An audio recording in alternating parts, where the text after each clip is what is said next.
What's up, everybody, to the first episode of the Live Fantasy Football podcast.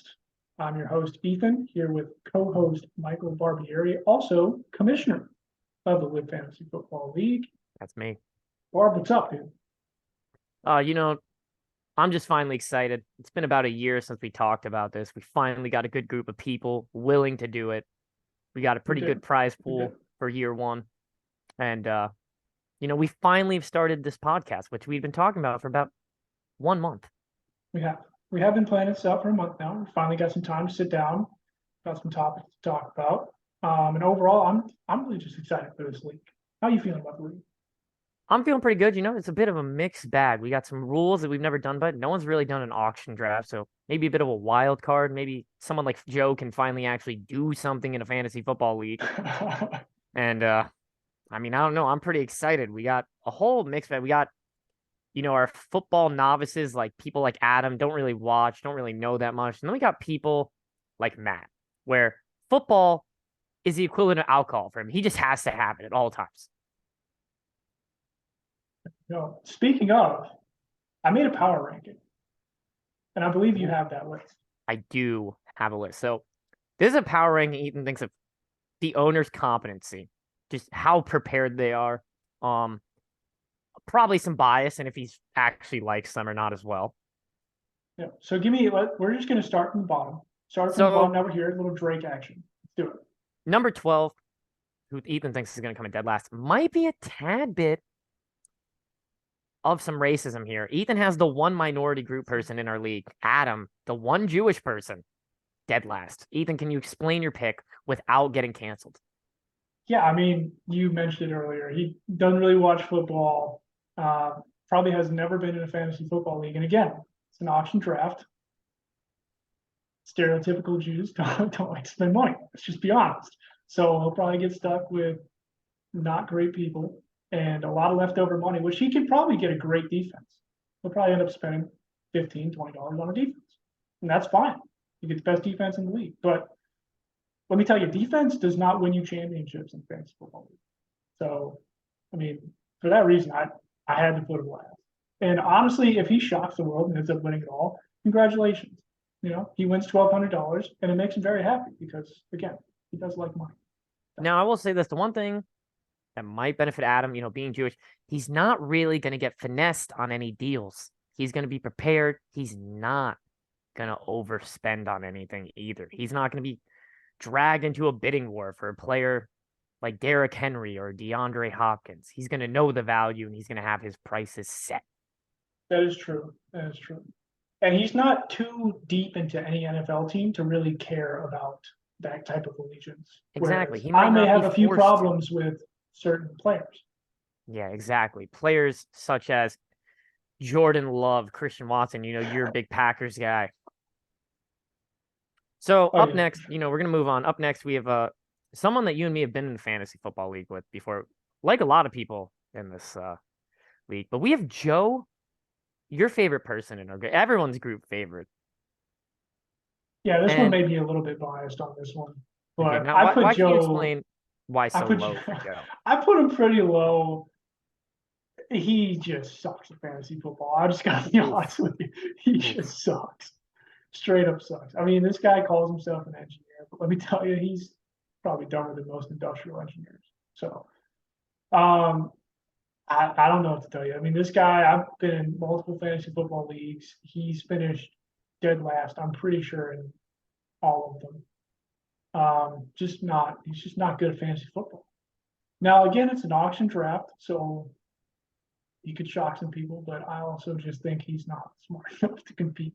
So there you have it. Now, I will say the one thing that maybe is going to hamper Joe a little more than other people, I feel like Joe, his opinions, a little bit headstrong. He gets an opinion. It's going to take a lot to change that. So maybe Joe likes a player. He's not playing too good. Maybe someone bench him, put him on the bench till he shows something. Joe will keep that player in his lineup for prolonged periods of time. He traded Mike Evans for Julio Jones straight up. Yeah, and another problem that Adam doesn't have that he has, very strong ties with certain players because he does have that opinionated big FSU and Bucks fan. Maybe might Hmm. overspend to get someone like Mike Evans or Chris Godwin. Yeah. Although he has put in the chat he will be trying to take the Eagles players to make Doug have to make trades for them. Do you like that move? It could be a beneficial move to him. It's smart, but let me tell you, I don't think overpaying for any player is really smart. Hmm. So All right, we're gonna move on. This one, not gonna lie, kind of shocked me. Number 10, you have David. I do have David, and nothing against him. I just don't know. Okay, yeah, David or Doug. I had to choose one that was going to be down there as one of the D's I didn't know. So David, I apologize. I don't have much against you. I don't. I just gut feeling said you weren't going to do it. That's all I Now, got. I'm just gonna say this is two of the bottom three people. In fact, even Adam, someone as an FSU fan, Ethan's got three people at the bottom who all support FSU in some way. Ethan, is this a bias against FSU showing maybe? It might just be my Auburn tie is coming in. I just didn't even know it. I was subconscious too. All right, number 9. You have Josh. Now, in all our leagues with Josh, he's got great teams. However, Josh's players do not have the ACLs to hold up the team. They normally always collapse to injuries, and he just kind of falls apart midway Yeah, that through was the year. kind of the big thing with me is Josh is a very unlucky person when it comes to players. Um, he has great teams. He has. It's just injuries plague him every year. Now, an IR spot will probably help. Don't get me wrong. But the reason I have him not making the playoffs is mostly because of how unlucky he is. And again, I did make this list prior to him getting his time off for the draft. So I honestly thought that he was going to have a lot of struggle drafting because he was going to be caught up with work. But um, So, with that recent knowing information, he could. I mean, he could easily make the playoffs. I think he's good enough to make the playoffs. I also think he's unlucky enough to finish dead last. that's fair, that's fair. He has finished dead last in 3 of the 5 years in our previous league. And I guess the league we're continuing on and just, he really does get unlucky. Second place to dead last. He's that type of back and Yeah. forth type of person. Could win Yep. the league, could not win a game. Yep. Number 8, you have our guy, Big Matt. I do. I do have Big Matt at number 8. Um, I think he's going to just squeak into the playoffs. I really do. Um, Big Matt, he's just not smart, but he knows football well enough. And I think he might overpay for some players that he probably shouldn't, specifically at the tight end spot. But I mean, we'll see what ends up happening with that. I've heard rumors that he's willing to drop triple digits for a specific tight end. Now, Uh, I understand it's last year, positional advantage, but I don't think it's worth $100. now I just want to point out last year, controversially in his league, he did lose out on the championship in heartbreaking fashion. But The wait, Damar Hamlin really quick, incident. who did he lose to? So he did lose to the now 2-time defending champ you. Oh, Damar Hamlin situation, Trad, prayers up to Damar Hamlin. What a comeback. But he really did cost Matt the league. Matt was pretty much set to win that, and that whole situation completely ruined it. it did. It did. But so again, you Tragic could for a maybe lot of even say people. Matt's almost as lucky as someone like Josh, Yeah, but in a there is. I more mean, heartbreaking way, as Matt's are normally ripped out from under him. Josh's are a slow burn. I agree. I agree. All right, and Who do we got at number 7? number 7, you actually have Aaron, person kicked out, only person I've seen who's been kicked out of a fantasy league.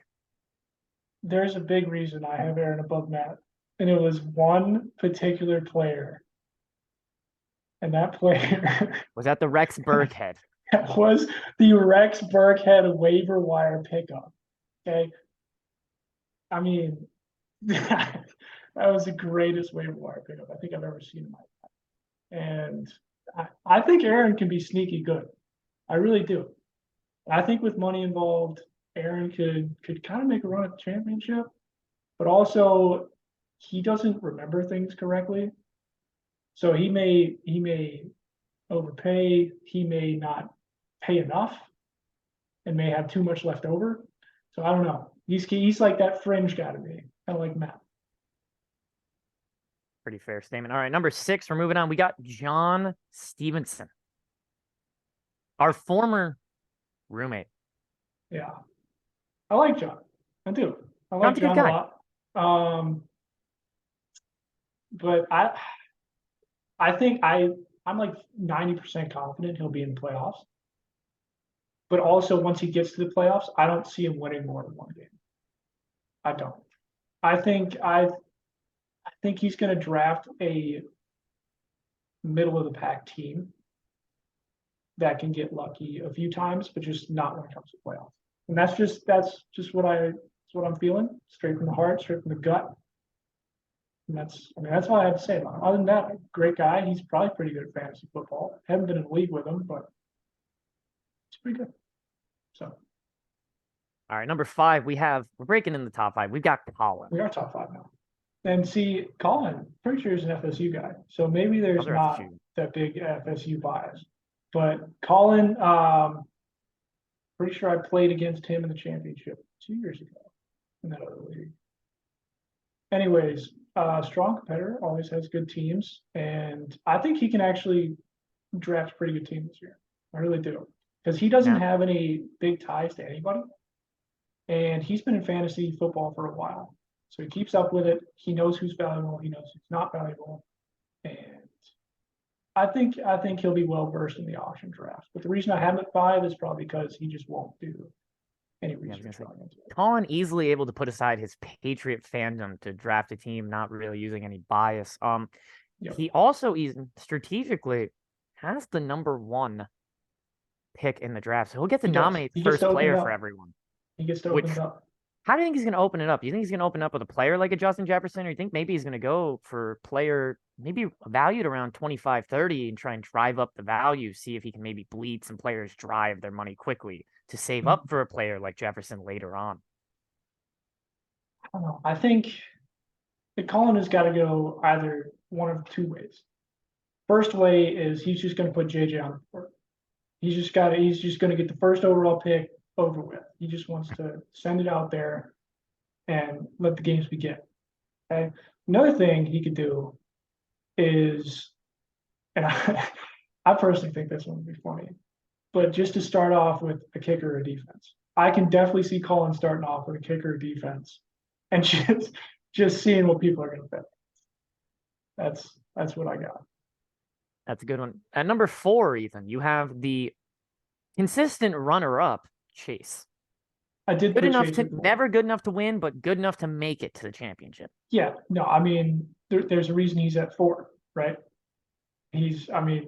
Great at team drafting, great at keeping his team great with the waivers, and I think he can easily make the championship. Now, closing it out is a big problem. This is a huge problem for him, and that's why I put him down at 4 instead of top 2, top 3. So Chase is pretty much the real world equivalent of the Vikings or Bills. He can get there, and he's been there multiple times, but it just never works out for him. Something always goes wrong. He gets a Mike Evans 40 dropped on him. Stuff like that. It's normally heartbreaking stuff. I mean, that was super uncalled for, but we're just going to roll with it. All right. Number 3, a player and someone you've actually never met until this league. Still haven't met, never even talked to until the league started. Doug at 3. I do have Doug at 3. Again, one of the D's I didn't know. I had to put one low, had to put one high. Doug just happened to be the beneficiary of it. I hope he does good, because if he doesn't do good, it's going to make me look terrible. But yeah, Doug, top 3, definitely championship contender. He's going to draft a good team.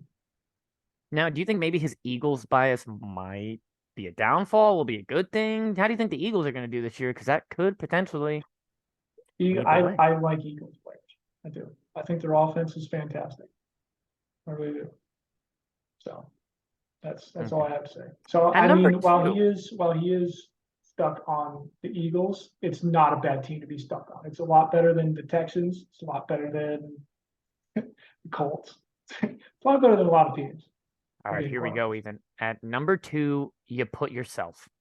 I did put myself, because I can't be number 1. I can't. But I can be number 2. Give myself a chance. I mean, you I'm not have going to tell won. people. I'm not going to tell people I'm going to win it all, but I mean, you've won 2 straight championships in big I'm matches. coming off a pretty high right now. Now, to be fair, you did win this championship in very controversial way. In fact, a lot of people don't acknowledge this championship. They kind of say No, Matt's the real champion. I know. This is what it is. That's the NFC Championship 2019. The Rams ended up beating the Saints on a clear no call, clear no pass interference call. But you know who still won that game? The Rams, because of the final score. Correct. Same thing. All right, and then at number 1, you put me. This seems like you're kind of sucking up to the commissioner a bit. A little bit of a suck up pick, for being quite honest, but also I think you've researched auction drafts a lot. You have a lot of free time, and you're putting a lot of money into the league. Now, And I'm pretty sure to you be want to get fair, that money back. For being I quite did. honest. I was also the one to suggest a potential auction draft first to you. You were, which is exactly why I think you're probably going to do the best, because you've done the most. And also going back to Doug at number 3, I'm pretty sure he said he's done some mock drafts. Doug has done. In fact, he actually sent me a picture of his mock draft. Not gonna expose him. Don't want to show his what he's So valuing I players think, at. I mean, if you're practicing mock drafts, I think you can end up being pretty good. So, All right. Do you but have yeah, any player you're worried might make you look dumb? Either being way honestly, better than predicted or way worse than predicted. I think the one that'll come back to bite me in the ass is probably Joe. If I were to put anybody on the pedestal right now to come back and bite me, it's Joe. And if there's anybody that I put too high, I think I'd put myself. Okay, no. So, All right, so we're gonna have to pay attention to those rankings. yeah. As Ethan, are you gonna potentially release another one after the draft? Oh yeah, for sure. I mean, after we evaluate the teams, it's gonna be blatantly obvious the good teams and the bad teams. That's why we do these pre-draft rankings. I mean, everybody does preseason rankings, okay, and they're never right. They really never are. So, and I mean, speaking of pre-draft, let's start just looking at the draft itself. Let's look at the players available. Let's start talking about a little bit of strategy here in terms of the auction draft, because nobody's in this league has actually done a draft and kept them. So I already brought up the potential strategy decisions. It's going to be someone like Colin, even me with the 2 pick. Are you going to nominate the best of the best and potentially lose most of your money early on and lose out on some of those value players later? Or are you going to nominate the value players early on, try and hope no one else nominates a good player, bleed some people dry, potentially drop the bidding war between you and 11 other people to say you and only 5 other people for the good players towards the end, the people that have saved up? And then are you willing to do then lose out on some players at positions of need, like running back or receiver early on, to try and make up for it later? But could that cost you? yeah, no, I mean, strategy is huge in this thing, especially when we have 12 people. I mean, you could have a strategy saying, like, I'm just not going to take a good running back this year. I'm just going to wait it out and wait it out. Well, 3 other people could have that same strategy. And then you're stuck with, like, we're talking like an RB3 as your RB1. Okay. And you don't ever want to be in that position. Let me tell you, that's just not a place you want to be in. So there is strategy involved, but there's also, you just got to be game time ready. Exactly. You know, you're trying to think maybe a quarterback. You want someone like Patrick Mahomes. Boom, 2 picks later, you're sitting there wondering how'd I get stuck with Anthony Richardson. I think I know somebody that's trying to do that. Exactly. Maybe in a league where turnovers were positive points for quarterbacks, he'd be valuable, but he ain't valuable. Maybe another strategy is just getting the players early, right? Like, you nominate a player that you want and you want them bad. Okay. You better be willing to pay for it. And I know that other people in this group that know them, they're going to try and raise the price on them. The whole bidding war strategy is real. You can definitely upcharge people on players. And it's going to be difficult, especially early on when this draft gets started and everybody still has their full bankroll in it, I mean, Now, here's my question to you: who's going to be the person that costs the most, that winds up costing the most? Do you think it's going to be Jefferson? Do you think maybe someone like McCaffrey, or do you think Matt bidding up Kels is going to make Kels the most valued player? I don't see a tight end being the highest. Honestly, I'm stuck between Christian McCaffrey and Justin Jefferson. I mean, those two players are going to be the highest scorers for their respective positions, and they're going to be the most important, right? Like you want to talk about position, what's it called? Not like differences. I can't remember what it's called. Positional advantages. I mean, Justin Jefferson and Chris McCaffrey are going to get you, right?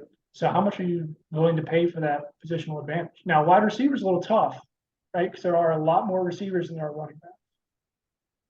But with that being said, I'm kind of leaning towards Chris McCaffrey going for it.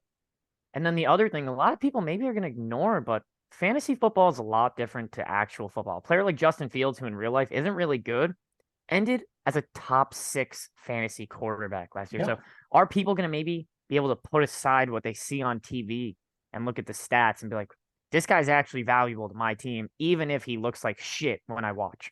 Yeah, I mean it's about the points scored on fantasy, not the points scored on the football field, right? It's about not having turnovers, and it's about getting a lot of yards. And if you get more yards running than you do passing, you get more points. That's just a fact. Yeah, I was gonna say quarterbacks that can run the ball are really valuable in fantasy, especially considering how easy it is to get points rushing than it compared to it is. And on top of that, rushing touchdowns are worth more than passing touchdowns. So, I mean, especially at the goal line, you have a rushing quarterback. That's almost an easy QB sneak touchdown. You get 6 points out of it, plus the Exactly. 0.1 or 0.2 yards that you get for them rushing. And you got to think Works. in this league, throwing a pick, like every league's -2, but now if it's a pick 6, it's an extra -2. Yeah. However, a fumble return for a touchdown is still just -2 points total. So even interceptions returned for touchdowns cost your player more than a fumble. So yeah, running quarterbacks are going to be high value, Yeah. especially ones that just don't throw interceptions. Do you think it'll be smart to maybe do a duo, get a quarterback for a team and then get his running back, or get a quarterback and then get his #1 receiver? Do you think it'll be smart to do that, or do you think that's kind of a risk in case the offense as a whole just isn't really rolling for someone? Depends on the offense. It really does. Kansas City Chiefs, I mean, if you get Mahomes and Travis Kelce on a team, I mean, you know they're putting up a minimum of 30 points a night. Right? And that's like floor, absolute floor. They both shit the bed, 30 points. Okay. Their ceiling is 80, 85, 90. I mean, is 90 really out of the question? That's 45 points each. They've definitely done that. Right? But in offenses like, I hate to say it, but the Vikings, Kirk Cousins and Alexander Madison, and I don't know if they're going to do it. And I know that's a passing offense. I know Kirk O'Chain's my boy. Finished top 10 in fantasy quarterbacks, but I don't know. I feel like that's a risky play. You have to know that the offense is going to produce week in and week out to trust them. And then who do you think's gonna take the biggest risk in the draft? Who do you think's gonna bid a little over the projected? Every player's got a projected value. Who do you think's gonna be the person that goes over the value of players, really risking it for some players? Matthew Montgomery. Guaranteed. You're picking Big Mac. Is it because of the Travis Kelce rumors? Guaranteed. Yeah. And if he doesn't end up getting Travis Kelce, it's because somebody outbid him. And then they'll be the ones that make the mistake. To be quite honest with you. And then who do you think's going to be the safest? I think I kind of know your opinion already. I think I know both of our opinions. Who do you think's going to be the fringiest with their money? They're not really going to overspend their value. We said this during my ownership power rankings. Mr. Burke. It's Adam. It's Adam. Mr. Burke. We're on the same page. That's fair. And then, do you think what player do you think's going to? Who do you really think's going to create the biggest bidding war? Do you think it'll be a Jefferson, or do you think maybe it'll be like a value player? I think it's going to be a value player that nobody expects. I'm going to be honest with you. There's going to be a value player that people like, that people are willing to overspend on. And if I were to just throw somebody out there, I mean, he's still expensive, but Tony Pollard, I mean, we saw what we did when Zeke was there, and we saw what he did when Zeke was out. And now that he's full-time running back there, I mean, he's considered a value at, what is it, like 30 something? Pretty low 30s. And not only that, he Right? also occasionally returns kicks for the Cowboys. Yeah. So a touchdown on a returning the kickoff, that's 6 points for him. He doesn't get the yardage, but he gets a touchdown. So yeah, I think sneakily he might end up going for like $45, $50. And then I know you said Matt's going to be the one to overpay, but who do you think is going to be the first person to run out of money? They're going to fill out their roster. Ooh, fill out the roster first. And do you think it's going to be because they're just spending, they're getting who they want? Or do you think it's going to be someone's going to look at their phone, they're going to see it's 10 p.m., 10:30 and be like, I want to go to fucking bed. Yeah, I know exactly who that is. That is Joe. Joe is going to want to fill his team out as soon as possible, get to bed, and call it a day. All right? Do you think that'll benefit him? No. That's why I have him at 11. That's fair. That's fair. That's fair. He hates the late draft. That is true. Joe, big hater of late drafts. Big hater. Or super early drafts, to be fair. Really quick, before we head into a break, I got one player who's going to be really interesting in terms of this draft that I just kind of want to dive into maybe for a couple minutes. That's Jonathan Taylor. Because we know he's going to be fantasy relevant, but I mean, he's out for the first 4 weeks at least. And is he going to play? And I mean, the Colts have now said they're going to keep him. They're not getting what they wanted for him, so he's going to be on the roster. So I think he's going to be a big player in this. And for those that don't know that he's out, could be a big problem because they're going to end up probably overspending on him. So my whole thing is, if Joe Burrow does wind up missing a week or two, does it maybe drop Jamar Chase's value a little bit, knowing that at the beginning of the season he's got a backup thrown to him? Or does it boost his value because the backups normally go to the safe options on offense? Who's more safe than your number one top 3 receiver in the league? Yeah. Nothing. But they also have a lot of other receivers on the team who you can go to and trust. T. Higgins, he's a great one. Tyler Boyd was always probably the best third option in the league of any team's receiving corps. Yep. I agree with you.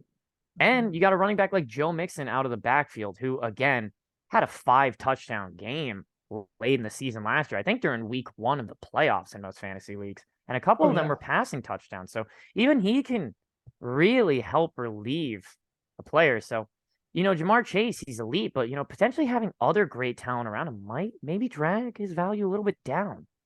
I agree with you. Compared to Jefferson, who really only is Jefferson for the Vikings. Yeah.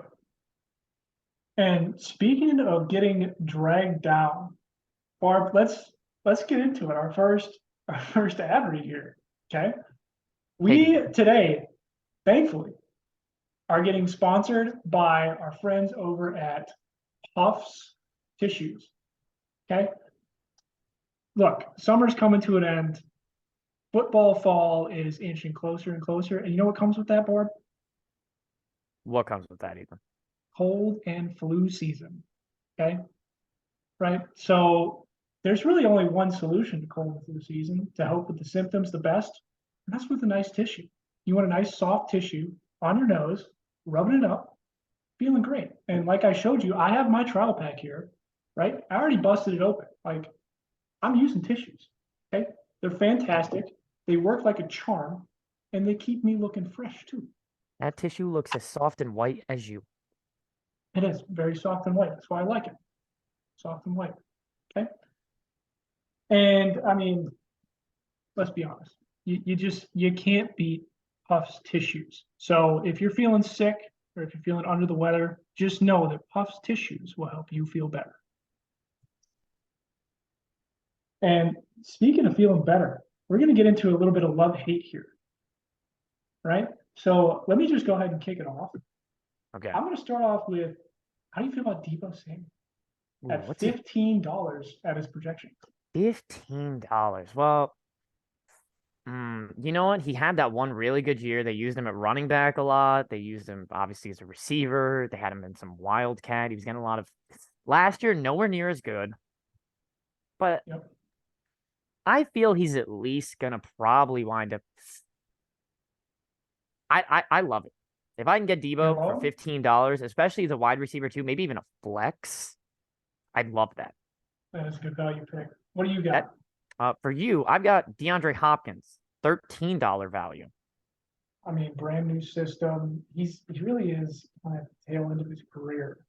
But you did say only $13, and he's kind of stepping into a role that no wide receiver in Tennessee has filled, which is being that top guy, right? So I mean, They you can used to get a have wide AJ receiver Brown. one. They used to, and they gave him away, They right? even So had Corey somebody Davis when he was pretty good. somebody needs to step in, and for $13, you can get a wide receiver one in DeAndre Hopkins. I love that. I love that. So I mean, follow it up now.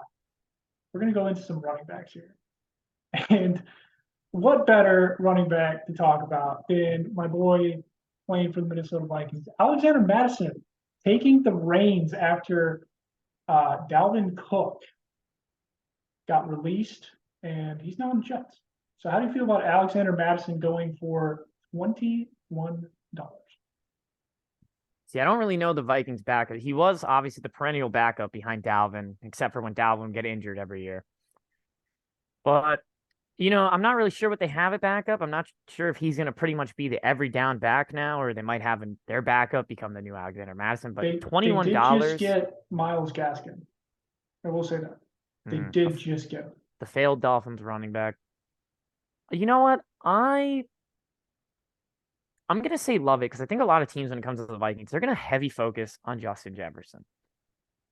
They're gonna heavy Good point. focus. You're not really gonna be able to maybe teams with elite cornerbacks that can potentially try and limit him, but if they don't have that, no team's really gonna be able to run commit against the Vikings. Might be able to catch some teams off guard. And I think that could maybe a little risky here. I think Alexander Madison in a PPR league, you know what? I was gonna say top 12 running back, but in a PPR league, I don't really see his catching, his receiving yards. So, I'm gonna hold off on that. But I'm gonna say love it. I think he should be valued a little higher than that. I think he'll All wind right. up being a solid running back for people. I think he'll be a consistent minimum at worst 10 points a game. Probably get a touchdown almost every week. Oh yeah. I mean, Sure. I always have the motto, especially on bad teams, someone's got to score. And I mean, if it's not Jefferson, who else but the running back?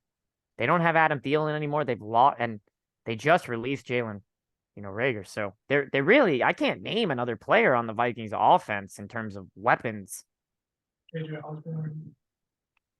Exactly. I think his name's Jordan Addison. Jordan Addison.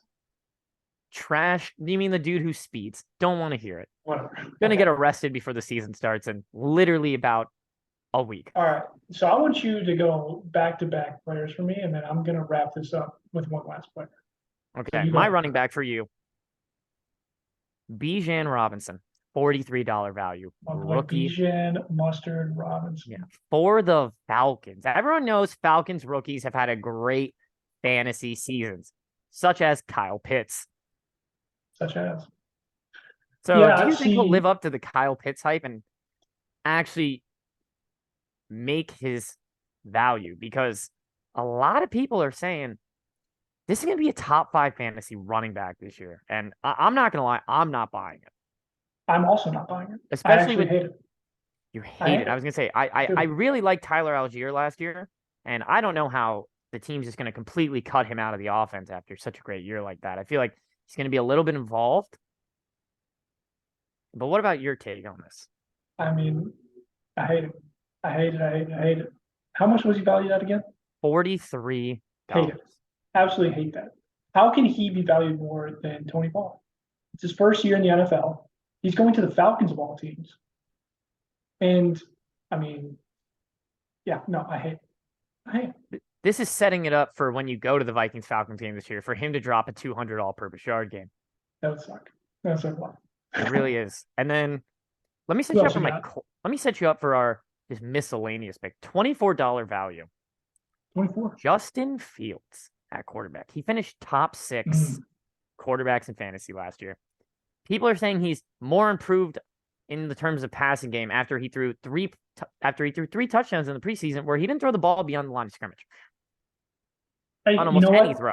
So Points are points, though. Justin Fields, as a fantasy quarterback, just knows how to get points, right? Now, $24 for me is a little steep. I mean, he's up there with like Lamar Jackson, Joe Burrow, and he's guys actually like valued that. equally as Joe Burrow.